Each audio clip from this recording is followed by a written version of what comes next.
Hey, what's up mga ka-videos PH, ang pag-uusapan natin ay tungkol sa buhay ni Marshall Ama o mas kilalang Baby Ama. Ipinanganak noong 1935 at lumaki sa Biñan, Laguna. At bago tayo magsimula, pwede bang pakipindot ang like at subscribe at bell button? Maraming salamat. Kung familiar ka sa kwentong ito ay simulan na natin.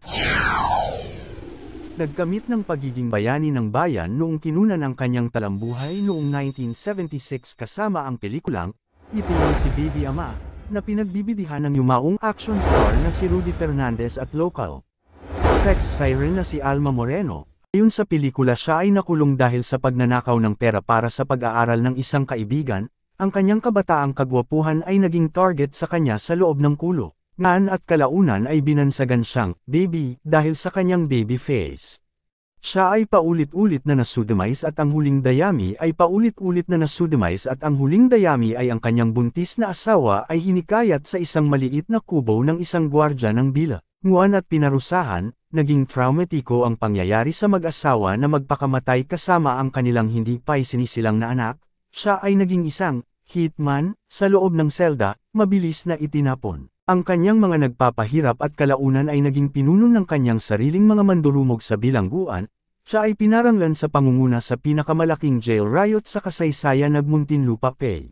Naitentiary at hinatulan ng kamatayan sa pamamagitan ng electric chair.at. Ang pelikulang, Anak ni Baby Ama, ay sinundan ng kwento ng buhay ng kanyang anak na si Kevin, Baby Ama, Carlo. Hinatulan din ng kamatayan sa pamamagitan ng electric chair.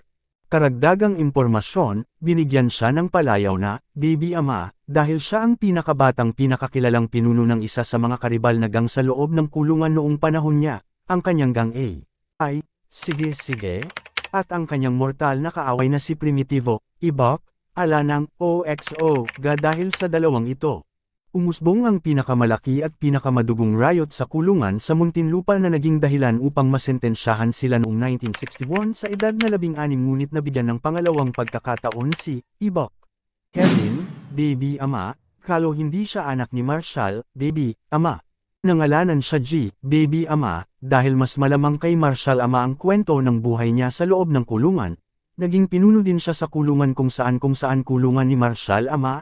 At pareho silang nakuryente sa iisang dahilan, o sa madaling salita ang kanyang tulad ng molang pagkabuhay ni Marshall, Baby Ama. At yun lang po ang ating mixing kwento. Maraming salamat po sa panunood. Kung nagustuhan mo ay mag-subscribe ka na. At kung hindi ay mag-subscribe ka pa rin, salamat.